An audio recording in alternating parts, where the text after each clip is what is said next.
All Hit Radio.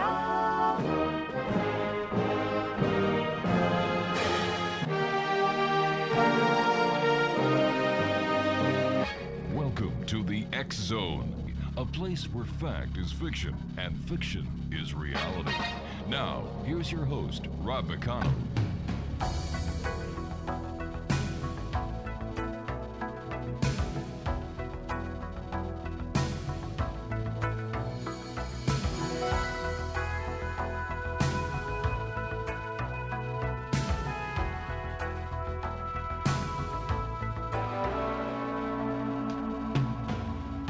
Swaying room as the music starts, strangers making the most of the dark. Two by two their bodies become one. I see you through the smoky air. Can't you feel the weight of my stare? You're so close but still a world away. What I'm dying to say is that I'm crazy for And welcome back, everyone, to hour number 2 of tonight's show. And you're listening to the X Zone radio show on the Talkstar Radio Network, Mutual Broadcast Network, and all around the world. Fascinating when technology works, doesn't it? We were hit with a thunderstorm, knocked our systems out, and I often wonder what is going to happen in the future when there is an EVP that knocks out all G networks, and people don't have cell phones anymore. It's going to be disastrous. But that's for another show. My guest this hour is someone whose story will resonate with anyone who has ever faced loss, asked what lies beyond, or searched for the light in the darkest of places. PHILL Webster is his name, and PHILL is a British author, actor, and spiritual explorer whose profound journey through grief led him to a stunning spiritual awakening. Through his best-selling books, Letting Glow and Glowing Deeper, PHILL invites readers into his world of mediumship, past lives, synchronicity, and the continuation of consciousness beyond death. What began as a personal search for answers has become a passionate mission to help others reconnect with the eternal bonds of love, soul, and spirit. You can learn more about PHILL and his work by visiting his website at phillwebster.com, and that's PHILLWEBSTER.com. Tonight we'll explore life after loss, spiritual connection, and the glowing truth about who and what we really are. Joining me from the other side of the Great Pond in the United Kingdom is PHILL Webster. And PHILL, thank you so much for your patience, and thank you so much for joining us tonight. Hey, well, nice to be back. Thank you for inviting me. PHILL, for those of you who, of our listening audience who is unfamiliar with your story, what life event catalyzed your spiritual awakening? Well, there was a major one. The loss of my mum. I'd had a couple of things along the way that I didn't really recognize as spiritual awakenings, I guess, if you could call them that. But yeah, there was definitely a catalyst what sent me down this rabbit hole. And that was losing my mum at the start of 2021. And we'd just been through the whole COVID pandemic and all that kind of stuff. And I hadn't seen her for a while. And we would FaceTime every day. And on this particular day, I hadn't seen her for maybe a couple of months or something like that. And I was trying to do the right thing, trying to keep away through COVID and all the rest of it. Anyway, she answered the phone. And as she answered the phone, there was a man sort of leaning in the screen from the other side of it. And I saw him long enough that I could describe him. He had thin and grey hair, glasses, looked like he was in his mid to late 60s. And as she moved the phone, he went out of shot. And I said to my mum, I was like, well, who's that? I think we were in another lockdown at the time. There shouldn't have been anyone there. And she said, who's what? Which kind of threw me off because I'd just seen the guy. And I said, well, the guy who's in the house. And it was quite late at night. It was like 10:30 or something like that. She lived in a very rural place. And she said, no, there's no one here. And she just kind of dismissed me and started talking about her day. I interrupted her a couple of more times, and she was like, no, there's no one here. And I didn't want to freak her out. And it kind of threw me off because I was like, well, I believed her that there was no one there. I could always tell when there was someone there. She would put on like airs and graces and speak a lot posher, and I could never get a straight conversation out of her. She wasn't doing any of that. So I just kind of dismissed it. And we spoke for another 45 minutes or so. I went to bed that night. I was in London, by the way. She lived on a place called the Isle of Wight, which is about 3 hours away. And the next morning, I got a call that she had a heart attack and passed away. Well, first of all, my condolences on the loss of your mom, because that is so hard. Thank you.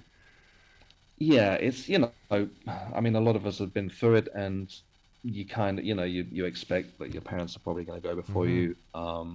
But even so, it's still, it's taken its toll. But, about 4 years on now, I'm kind of, moving on with life. But yeah, this next morning, through all of the grief and the shock and everything that comes with that, my mind kept going back to, well, what was that then? And I was kind of on the fence with sort of supernatural stuff. And I would speak to some people about it, and the sort of my more skeptical friends would be like, well, how do you know there was no one there? And I can't 100% say that there was absolutely no one there.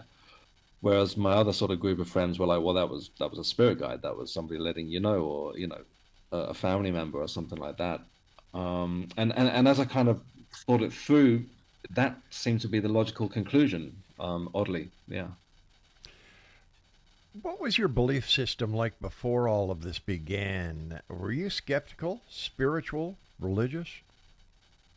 Definitely didn't grow up religious. I was kind of interested in supernatural things, for want of a better term, when I was a kid, as I suppose a lot of kids are. I grew up in the 80s, so we had like Ghostbusters, all that stuff. As I got older, into my mid-30s, I grew a lot more cynical. I traveled a lot. I lived abroad for around 20 years. I ended up running bars and clubs, and with that lifestyle sort of came a very cynical attitude. You see people at their worst all the time, and anytime I would sort of think a bit deeper, which wasn't much at the time, I kind of was on the fence. I was thinking, well, I don't know, are we just biological walking, neurons, or Sure, yeah. or is there something more? So I was kind of, it wasn't something that I'd really been paying attention to, but this experience really sent me down a complete different direction, into a rabbit hole, and looking at other things that had happened over the years, it seemed that every few years some odd thing would happen that I would dismiss and not really attribute to anything spiritual, but looking back on it through a different lens of what I was looking through now, these odd things that had happened over the years made a lot more sense. Now, was the passing of your mom the only event that of a loss that you had in this period that you believe opened up the door to the spiritual experiences that you had? Well, there'd been a couple of others leading up to that, but I hadn't recognized them as spiritual experiences. One profound one, which is, it's a kind of a strange story. So during that time that I was telling you about, I woke up one morning. I was again working in bars and clubs, and I was mid-30s. And just to put that in context, I'm 50 this year. And I remember waking up one morning and just kind of just musing over the idea that we only have the moment of now, right? And it wasn't anything too deep. It's something that I thought of before, and something that we've all come across. People have wrote books about it. People talk about living in the moment of now and all of that kind of stuff. But as I lay there thinking about it, something shifted, and it was almost like it was like a physical shift. It was very profound. And it was, I can't explain it. I think people talk about depersonalization experiences. It was something akin to that. All of a sudden, sort of linear time just fell away. And I suddenly felt just acutely aware of the moment of now. And it's really difficult to describe and make it sound like I'm not just rambling nonsense. But oh, come on, you're here in the X Zone. We don't think that way. I'm in good company. But it was as though linear time just fell away. All of a sudden, I couldn't, like, the past seemed absurd, and sort of thinking about what I was going to do later that day just seemed like it didn't make sense. All of a sudden, I was suddenly like now, and there was nothing else. And it was, again, people talk about living in the moment of now. It was like that times 1,000. And it was terrifying, I have to say. And I know other people have talked about this. Is it Eckhart Tolle has wrote a book about a similar experience. Yeah.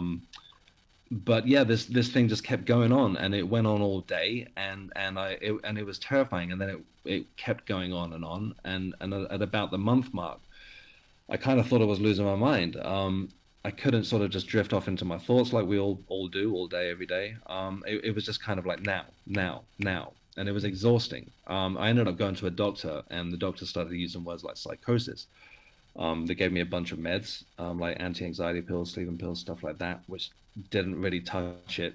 And about a couple more months in of just this experience, just non-stop, this relentless kind of ultimate awareness. It was almost like stepping into an alternate reality, but it felt so acute that it was just more that I could handle. Anyway, cut a long story short, I found a therapist.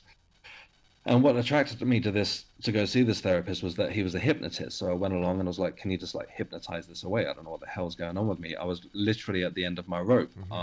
Not to go down a dark turn, but I really thought, well, if this is the way my brain's working now, I'm out of it. Like, this doesn't work for me. And again, I wasn't attributing this to anything spiritual or anything like that. So he listened to my story.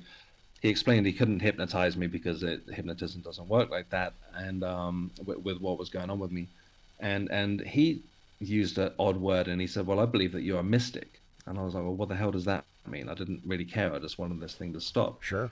And he started talking about shamanism and all these things that I wasn't interested in or versed in at all at the time. He gave me a very basic grounding meditation, and it brought me back. Phil, are you there? You look at it. Yeah. Sorry? Yeah, we lost you there for a second, but you're back. Sorry. Okay. So yeah, where we lost you was that you were told that you were a mystic, and you couldn't understand that or buy into that right away, and that's where we lost you. Yeah, he started talking about shamanism and all these things that I wasn't versed in at all. Right. And he gave me a very basic grounding guided meditation, which brought me back almost instantly. So it did anything that the meds that I've been taking didn't touch. Just this simple meditation just brought me back. All of a sudden I was, part of the herd again, and online or offline, depending how you look at it. And very gradually I sort of came back with a very different outlook on life. But as soon as I got through it, I just kind of put it behind me. And then it was only since exploring spiritual practices, since writing these books, that this kind of thing came up quite a lot. And when I wrote about that experience, I had a few people get in touch and say, okay, I went through something like that too.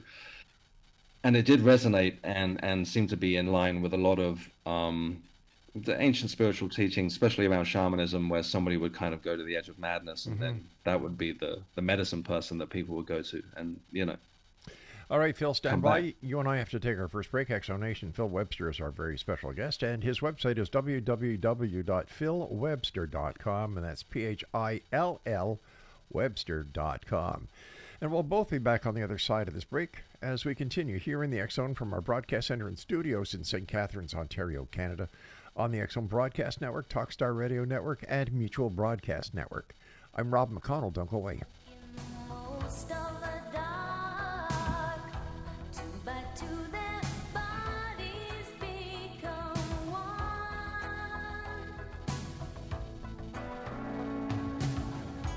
I see you through the smoky air. Can't you feel the weight of my stare?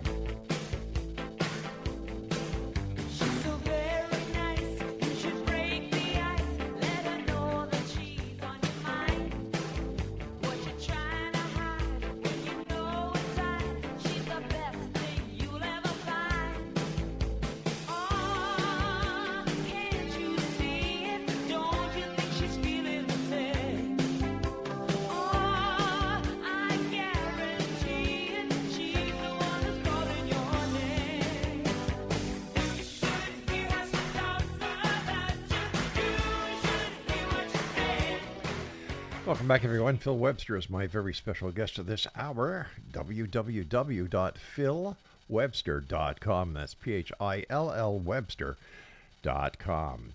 Phil, what made you decide to document your experiences and eventually become an author?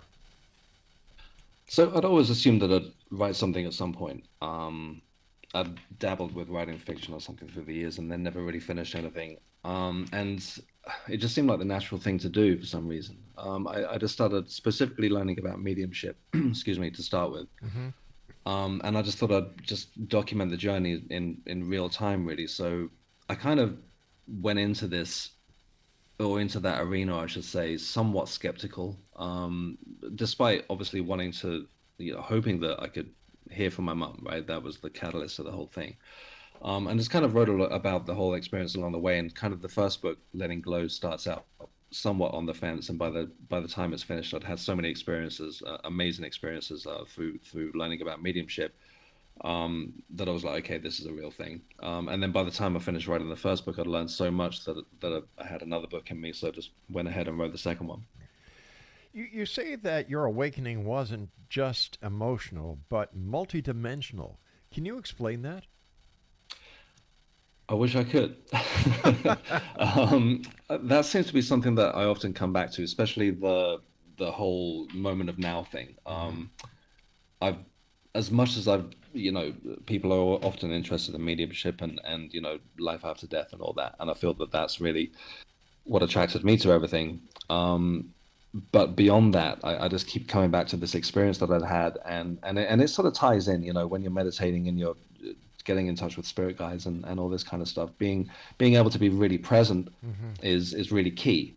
And I feel that I had a very unique experience that I was telling you about earlier. And I think that's it. Not to go too out there, but I feel that the likelihood that we're experiencing ultimate reality, right, that we're aware of actual truth, is probably like zero. And I really feel that there's more, how can I put it, information in the conscious moment of now, like in the exact moment, than there is in, thinking about the past or worrying about the future.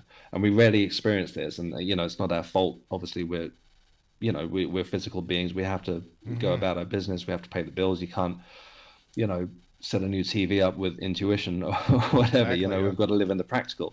But I feel that there is, just peeling back a couple of layers and even just looking at time, and this thing that we deal with all day long, trying to explain that is nuts, right? It's something beyond what we can comprehend. So I feel, that we are living on multi dimensions at the whole time, but we've just kind of got used to the practical side. How did mediumship become a part of your life, a big part of your life? And how did you know it just wasn't your imagination? That's a good question, and that's a lot of things that people that start learning about mediumship have to. That's kind of one of the first hurdles, to trust that what you get is not just yourself making it up. After losing my mum and kind of I read a book by a lady called Claire Broad, who's since gone on to be my teacher. She's still my teacher. And it was kind of an interesting story because I just picked this book up. I didn't know where Claire was from. She could have been in the UK. She could have been in the States or wherever. And the first story in her book of how she became a medium took place across the street from where I was living at the time, which was kind of like a wild coincidence. She'd had this experience in a cemetery as a little girl. I could literally look out of my window and see the cemetery she was talking about in this book, which at the time I thought, well, that's a weird coincidence. And since then there've been a lot. But yeah, she was really sort of my introduction to mediumship, and I went along to a spiritualist church, the kind of 10 a penny around here. Didn't know that they existed. But essentially every week there's a medium giving a demonstration of mediumship, usually on a Sunday, and you can just show up and the medium will go around the congregation and be like, okay, well, I've got a gentleman that looks like this, might be your grandfather, etc., doing what mediums do. And very quickly, on the first time that I went to one of these places, I got a message from my mum. And what really was another kind of catalyst for me was that the medium, she had a very strong London accent, and her accent changed. She started speaking with a northern accent, which was what my mum had. and it was essentially my mum's voice coming out of her. Oh my and gosh. and that was, to me, was just, the game changer. That was like, oh, okay, this stuff's real. Yeah. How did you feel? Like here's your mom communicating through this person in her voice from the other side. Yeah. Yeah, I mean, that was really it. But like, oddly, despite learning about all this stuff, and this was probably about 2 or 3 months after my mum had passed, and I'd been reading these books, and I think I'd met Claire, who I mentioned, who wrote the book. I'd gone to a workshop of hers or something like that. But for some reason, I was still really skeptical about this stuff, and I still am, to be honest with you. Like, even I've like experienced like amazing things, but I'm still like, after a bit of time's gone by, I'm still like, really? Did that really happen? I Yeah. can't help it. But yeah, going back to that experience, I mean, that was just, I mean, it was literally life changing. That this person, I just walked into that place. Nobody knew I was going there. I'd never met this lady before who was giving the demonstration of mediumship. And there was no way that she knew anything to do with my story. And just the fact that her whole accent changed. That was just, yeah, life changing. How do you connect with the other side? Does it take you a long time? Or how do those on the other side know that you, Phil Webster, are trying to communicate with them? How does it work?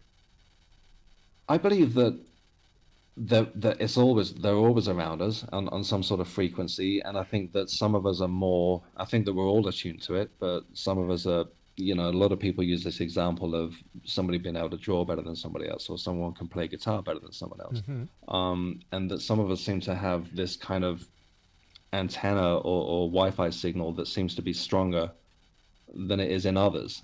And I feel that, you can tune in. And I think really meditation is the key, to just be able to sit back in silence. And one of the things that I often talk about is being able to step back from your thoughts, and especially meditation. And this is just beneficial across the board, whether you're interested in mediumship or not. I believe if you can just take a moment with yourself through the day and be able to step back from your thoughts and recognize that you're not your thoughts, that you're observing your thoughts, right? That you don't have to react to all this jumbled stuff that's just constantly coming at you. But anyway, when you learn to distinguish the difference between that, then I believe that opens up the space in between, where you recognize when something new comes in, and you realize that that's not you. That's not you observing. That's not whatever's going on over here, thinking about the dishes or going to work or whatever it is. But there's a space in between where something else comes in, and then you start to recognize that that's a different voice. How it works, I know how to make it work. How it works, I have no idea. Do you believe in your heart of hearts that you are a very gifted person to be able to communicate those on the other side and help so many people with their grief, and allowing them to communicate with the other side, to people that have left this side of the veil and gone to the other side, and give them a final goodbye that they may have never had the opportunity to before? I mean, for me personally, grieving and missing my mum, that was beyond anything that I could have. It was, again, it was life changing. Yeah. And I had more of these confirmations that my mum was around, and so, that was really what I needed to know, and that's really what I was getting into mediumship for in the first place. I don't consider myself, I'm not a practicing medium. I do work with people on a daily basis, but mediumship comes into it. But I would say, and I hate the word psychic or the name psychic, but I would say that's kind of more my field, or my area. Aspects of mediumship do come into it. There's definitely, way better mediums than me out there, despite writing these 2 books on it. But I feel that it is hugely beneficial. I don't think that any of us are sort of, people that, I mean, there are some amazing mediums out there. I don't consider myself one of them. But yeah, just writing the first book, my thoughts were, if this could help somebody that's going through a spiritual awakening, or has just lost somebody, and then this makes sense to them, then that's like the best thing that could come from it. I'd like to just agree with you on something, Phil. Please do. Yeah, and that is, I can't communicate with the other side. People that the majority of the people I know, in fact, I'd say 99.99999% of the people that I know can't communicate with the other side. So I believe that you are a very gifted medium, and that in my books, there's no such thing as a bad medium, a medium, or a great medium. Anyone who can communicate with the other side in my books, and I'm sure that this applies to the rest of society, is all the same. That you have an ability, a gift that many wish they had, but here you are, Phil Webster, who has it. So you know what? I admire you. And that's it. Well, thank you. I mean, I think I'm still, like I say, I feel like I'm just constantly learning about this stuff.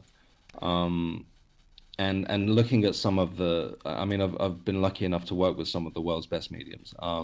Gordon Smith is somebody over this side of the pond. I'm not sure if you guys are too aware of him. No. James Van Prow, I think you have over there, sure, or you yeah. definitely have over there. And then Claire Broad.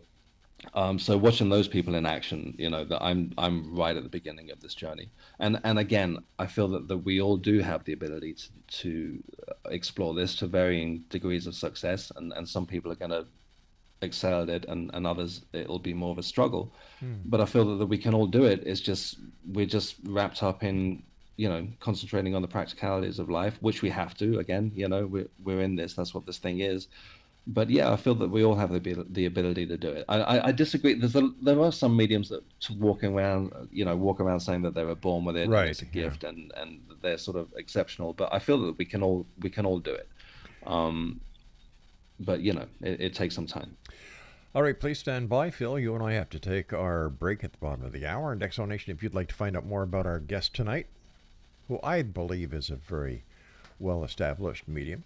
Hey, it's the first time I've disagreed with a guest tonight. Visit his website at www.philwebster.com. And don't forget, Phil is PHILL Webster.com. This is the X Zone. I'm Rob McConnell, and Phil Webster and I will return on the other side of this short break. Don't go away.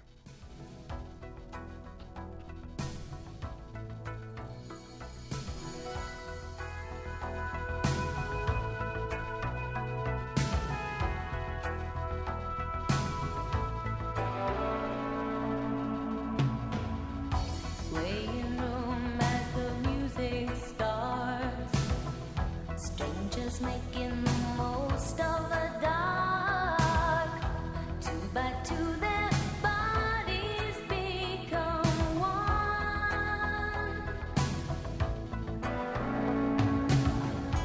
I see you through the smoky air.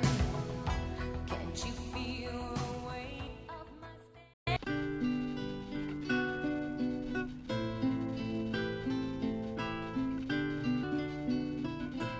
I wanna be free, like the bluebirds flying by me, like the waves out on the blue sea. If your love has to tie me, don't try me, say goodbye.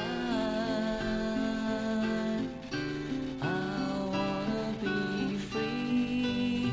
Don't say you love me. Exonation, Phil Webster is my very special guest this hour. His website is www.philwebster.com. And that's Phil with two L's, PHILL Webster.com. Phil, that song, "I Want to Be Free," there's a phrase there, or there's a lyric there that says, "Never say goodbye." As a medium who's able to communicate with the other side, do we ever say goodbye, or is it that those who have left this side of the veil just aren't recognized on this side once they've passed over, and they're always with us? I think that's it. I mean, I think you described it already. Yeah, I think that's exactly what's going on. I think that they are always around, and when we reach out, that it's as simple as that. That they're aware of it. That's been my experience.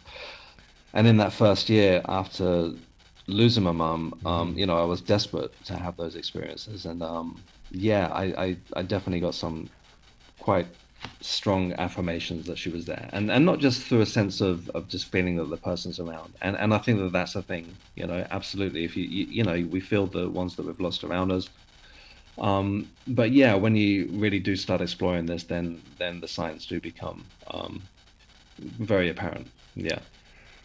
Would you say that based on the conversations that you have had on the other side, that we should fear death, or is it that we just totally misunderstand what death is? Yeah, again, I think that for whatever reason it is that we don't understand what it is. That being said, again, some of those mediums that I mentioned earlier, I talked to Claire about Hmm. it, and she's quite certain of what's going on over there. I'm still learning about this stuff. But yeah, I think that's simply the case that we don't that it's beyond our comprehension. Well, it's not beyond our comprehension. I mean, plenty of people talk about near-death experiences, and Right. people across the board essentially talk about the same experience, right? So I think that we've got that, but for whatever reason, whatever this thing is, there's a block Hmm. on it, and we kind of hit a wall and can't kind of wrap our heads around that. And I think that even mediums as we understand it and the information that we get, I'm not convinced that everyone's right about that. I think it's filtered through us, filtered through this understanding that we have. So I don't think that every guru or every medium is absolutely 100% correct. I think they're correct to the extent that we can grasp it. Yeah. How does one's belief in a certain religious philosophy work when it comes to the other side? Does it matter if you're Christian, if you're Muslim, if you're Buddhist? Well, I think just now you mentioned that a good example again is when people talk about near-death experiences. Hmm. Was it, well, I forget his name. Sorry, Raymond Moody, right? He was kind of the pioneer Yeah. of writing the first real accounts of this in the 70s, and that was one observation that he made, that no matter what people's backgrounds, no matter what countries he went to, it was pretty much the same story. Okay, so people might have talked about their gods, their different deities. Forgive me, I can't pronounce that. But essentially, it was the same story. Life review and meeting their loved ones on the other side, and then of course they'd come back and tell us about it. So I think that kind of answers that for me. Yeah. As we know, you often speak about life after death, as you just did. How certain are you that consciousness actually does survive the physical death? I mean, as certain excuse me, as certain as anyone can be, I suppose, in with the position that we're in at the moment. The experiences that I've had, I can only talk about my own experiences, right? And of course, I've read a lot of compelling evidence, and I've talked to people that I trust, that have taught me about this whole arena. But yeah, that one thing that I keep coming back to is that I can only talk about my own experiences, and from everything that I've experienced, it seems there's something to this. I know that I'm not making this stuff up. A lot of it's very subject, a lot of it's very personal, Hmm. and trying to describe it to somebody else, I totally get it, because a few years ago I wasn't on, but I would have been skeptical about this as well. But yeah, speaking from personal experience, enough things have happened that I'm quite convinced that this is all real.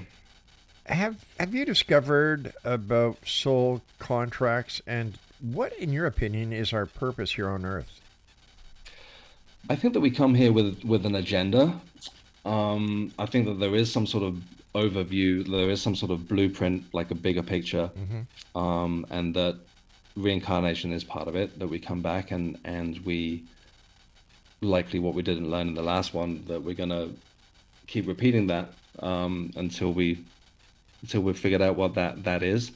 I think that the people along the journey are doing the same thing, and that there is some sort of soul agreement, that a guides are there as well to be part of that they know what that is also, and hopefully sort of guide us in the right direction. I think that's the most basic explanation I can come up with. And you know, I'm not the first person to talk about it, obviously. But again, I can't help but, you know, the skeptical part of me is like, is that really the truth? I feel that that's as close as we can get to understanding it. And I think that that's probably like the best, you know, the most beautiful model that we can come up with. Yeah. Once again, based on your own personal experiences, your own personal belief, do our loved ones communicate with us more often than we realize? Yeah, I believe that they do. When I started taking stock of these things, and there's things that's happened that I dismissed at the time, and then later on went back to it, and I thought, oh, okay, maybe that actually was that, you know. And I'm sort of going off track a little bit here, but one interesting thing that's kind of in line with that was that I hadn't been to a spiritualist church for a long time, and I went to show my face at one a few weeks ago, and there was a lady there doing the demonstration of mediumship, and she was kind of, everyone was in agreement, you know, she was bringing people's grandparents through stuff like this, and she kept talking about one lady that nobody was recognizing, and she was specific, and I can talk about this, the person I know wouldn't mind me talking about this. She kept talking about a lady in a blue dress that had died in hospital, and she died she put it through, essentially through mental illness that was brought on by neglect, like by physical neglect. Anyway, nobody was taking this, and she sort of gave up with it. I went home that night, and I had a client, one of my online clients, and we went through what we went through and talked about his personal life and things like that. And towards the end of the reading, he told me that he just lost his sister, who had recently died in hospital, and everything that he said like correlated with what the medium said about the circumstances around her passing. And I brought up the blue dress, and he was like, well, we buried her in a blue dress. Oh, wow. Which was, to me, was amazing, you know, because he hadn't been there with me at the time, but clearly that message was for him, and that message was for me to take home to him. So however this whole thing works, you know, his sister knew that I was going to be there and that I was going to relay that message back to him, which happens a lot when you get into this arena. But yeah, I believe that they are constantly trying to communicate with us. Yeah. What's the most incredible personal validation you've ever received from spirit besides the one that you described to us earlier? I've had a lot.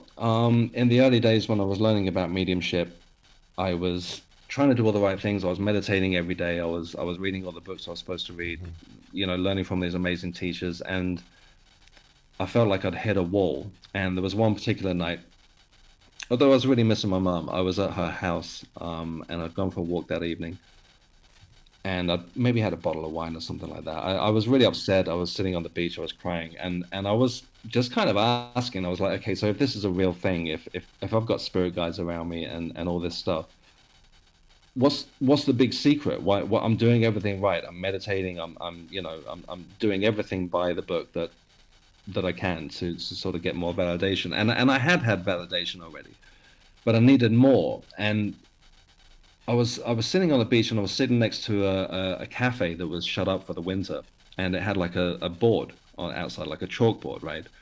And as I was sitting there and I was upset and I was looking around and I was like, just give me some sort of sign. I looked at this board, and I mean, this doesn't sound believable even when I say it, but my name was wrote on there in chalk, PHILL.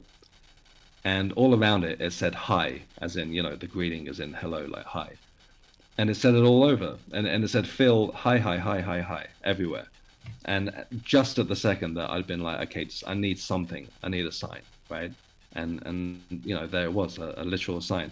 Now, I don't believe that some piece of chalk magically wrote my name in that moment. Maybe somebody had wrote it earlier that day, but I'd been taken to that spot where I'd get that validation. That was a pretty crazy one for me. That seems rather incredible, and I would certainly take it as a sign. Yeah, I mean, I took a photo of it. Ah, good. But, you know, again, learning about mediumship, sitting with, like, sort of practicing with clients, and then telling them things that I know I absolutely didn't know. I mean, those things have been quite, you know, I've known there's no way that I could have come up with those things, and they've come through however they come through. And to have people say, yeah, I know who you're talking about, that's kind of amazing. Phil, have you ever been afraid of what you've experienced or encountered in your spiritual journey? I haven't.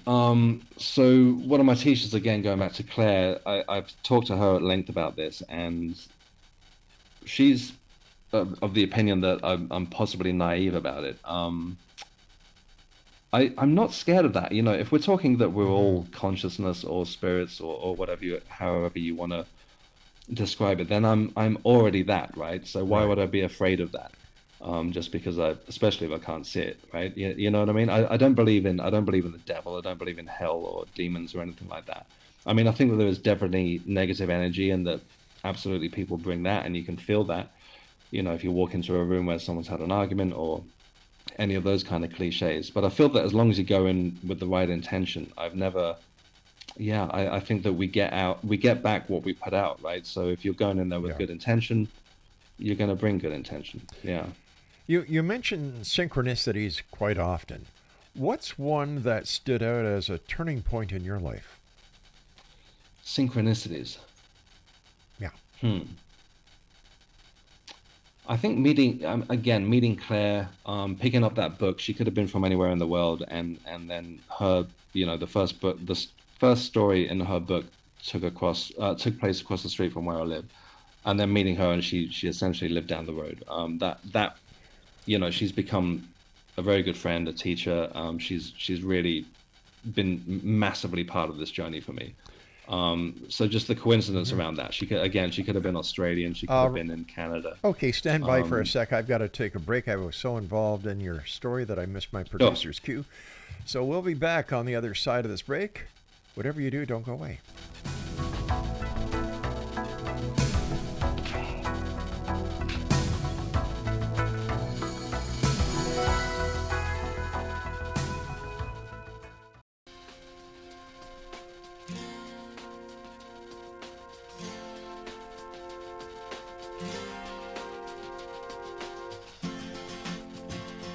I saw a man brought to life.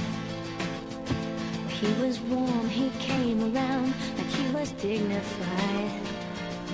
He showed me what it was to cry. Well, you couldn't be that man I adored. You don't seem to know, seem to care what your heart is for.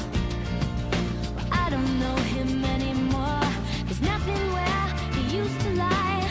Conversation has run dry. That's what's going on. Nothing's fine, I'm torn. I'm all out of faith.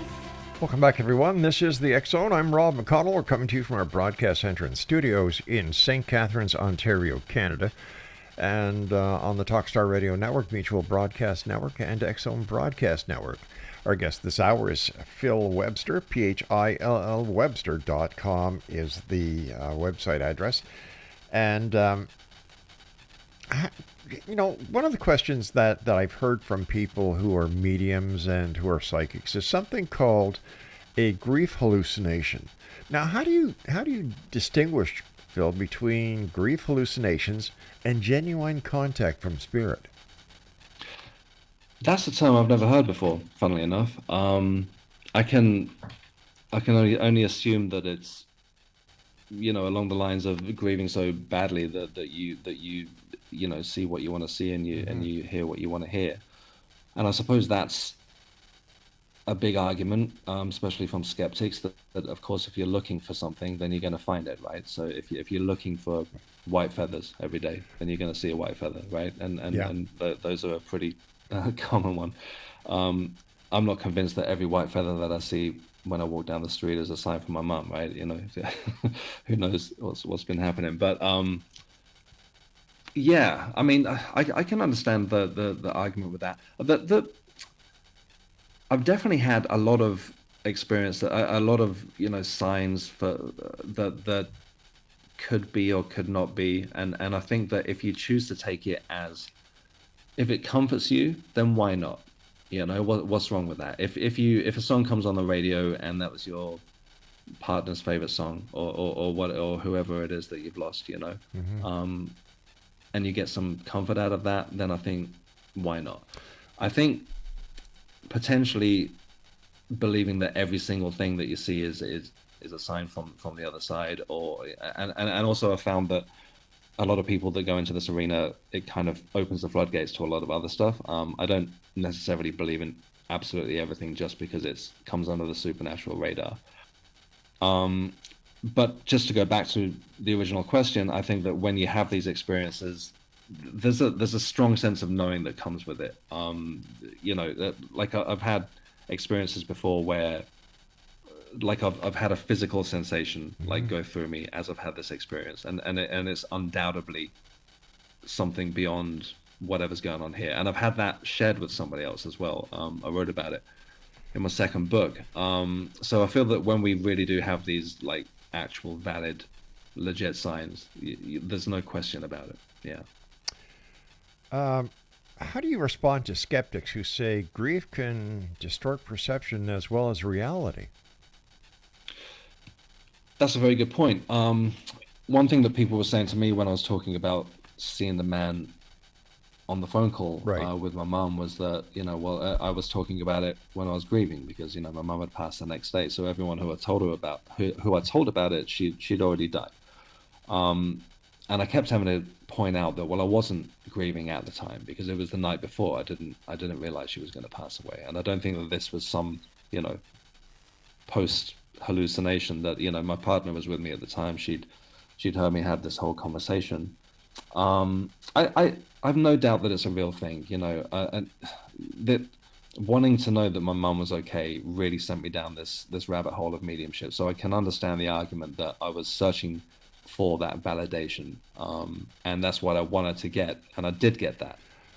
Again, personally, I can't help but have this kind of eternal skeptic in me. So I know that I just don't buy into absolutely everything. Yeah, it's a trick. That's a good question. It's a good question. I'm not quite sure how to answer it. I don't think that absolutely everything is definitely a sign, or if you get comfort from it, then why not? But I do believe that this is a real thing. That there's more to this than we understand. And you know, one thing that I always come back to is, you know, explain time. And I'm going off on a bit of a tangent here, or in a different direction. But you know, this is something that we deal with every day. That we just accept it. We structure our lives around it. But sit down and tell me what it is, right? And I think, you know, we just get used to stuff, and we just accept it as reality. And the more I've tuned in to this new way of looking at things, the more it's becoming my, you know, way of reality. And it doesn't really, I don't see it as that supernatural anymore. Yeah. Sorry, I went off topic there. No, it's quite all right, because I believe what we call supernatural is actually quite natural. We just haven't learned to understand or to accept it. Yeah, that's it at the end of the day. And again, you know, I think that you try, you know, for anyone that's interested in going into this area, I think, start with meditation, try it out, see if it's, you know, for you. Don't buy into everything that everybody absolutely says, you know, like, especially anyone that's a self-proclaimed guru that is like holding secrets back, and they give you a little nugget of truth that resonates with you, you know. I think, you know, learn from who you can, take what works for you, and just discard what doesn't, and sort of just find your own way. Why is meditation so important to mediumship work? I think that it's really the key. It's really the gateway that opens it up. Again, what I was saying earlier about being able to recognize that we're not our thoughts. You know, like you're walking down the street and somebody upsets you, and you get triggered and you react. You know, and we have all these. You know, you have your thoughts, you have your responses. Sure.